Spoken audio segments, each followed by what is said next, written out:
In the end, we will remember not the words of our enemies, but the silence of our friends.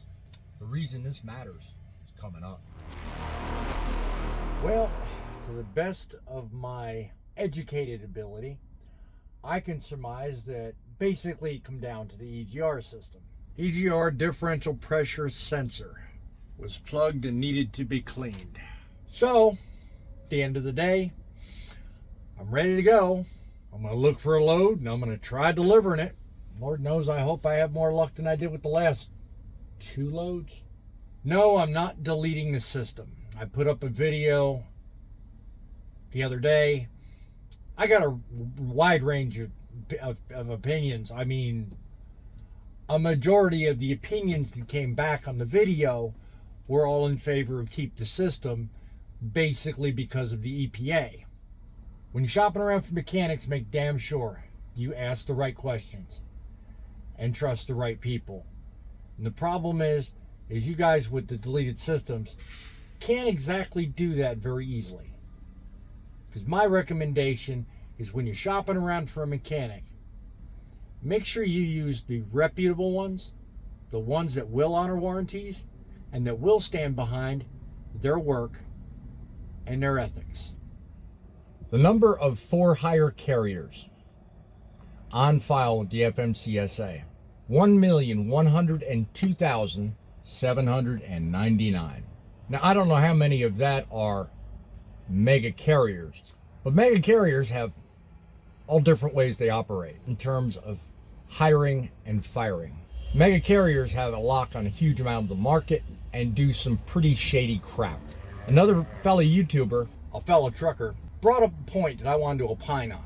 Here's an example. Someone called me this morning. We were having a discussion. I think they had left the company that they were with without putting in a 2 weeks notice.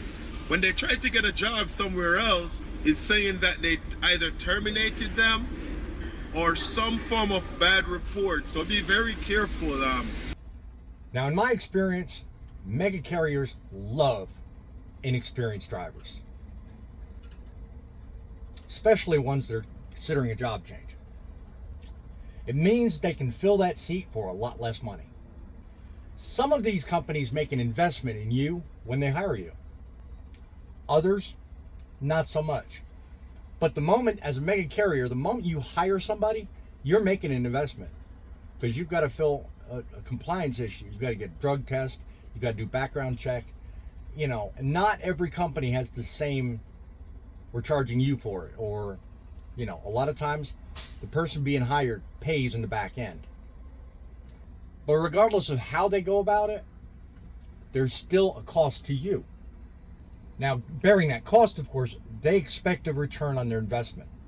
Hiring inexperienced drivers is easier from their standpoint, just simply because it means that they have fewer demands to meet. A driver with no experience ain't going to know all the intricate things to ask for. As experienced drivers, we know what to look for. So the expectations are lowered when they hire inexperienced help. As drivers, we also have a lot to consider when we're thinking about making a job change. Okay, you're bombed with choices. You know, I mean, think back to CDL school. You're bombed with choices. I mean, literally, recruiter. Emails every single day. We've been through that mill before. We know what it's like. Phone calls, emails, offers, I mean, sign-on bonuses, all of it. You've got to look and look carefully. And here's the reason why. Real quick story about me. I was hired on with US Express. First thing out of school. One of the things that attracted me was the sign-on bonus. I thought, hey, great, I'm going to get, I forget what it was now, five grand, I think. I'm going to get all this money and blah, blah. Come to find out, it was paid in small installments over 6 to 8 months, I think it was. A couple of years later, I move on to Warner, and I work with them for a couple of years, actually. I run their Dollar General account. Question I want to bring up from this other fellow's video is, how does one make the change from one job to another and still protect yourself Well, my first piece of advice is be cautious and be careful. Don't let any information go about what you're doing until absolute last minute. After they've made an investment in you, they will try everything short of sabotage to force you to work out their investment in you. And they're not going to care about you at all. We've all been through it.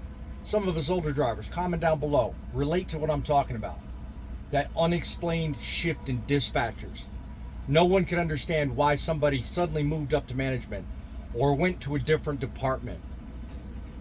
A sudden problem with an account you're working on, or a sudden development in, schedule change with a delivery. An unknown reason for a policy change. All of these things contribute to what I just mentioned. They'll try anything. If they get wind of the fact that you're looking at other opportunities, these things will start happening. While working for Dollar General, I was working a particular route that was in and out of Pennsylvania. I had just begun working at their, at the time, newest distribution facility. I made one complaint about one of the stores, and it was a legitimate one because it was an unsafe unloading situation. Without warning, I suddenly got shifted to a different location. So one thing led to another. I wound up leaving the account. It didn't take me long to figure out what was going on. The people at Bethel had made their mind up that I was a complainer because I complained about one situation. They wrote me off. They didn't want to deal with me. So, in the end, as a driver, remember the silence. Remember the quote I made. The silence is what says everything. When those you work for stop communicating with you, or put up that wall, that's a sign of things to come.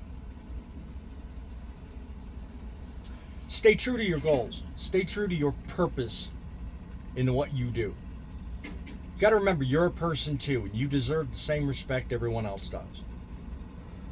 Comment now if looking back, you see some of the things I'm talking about.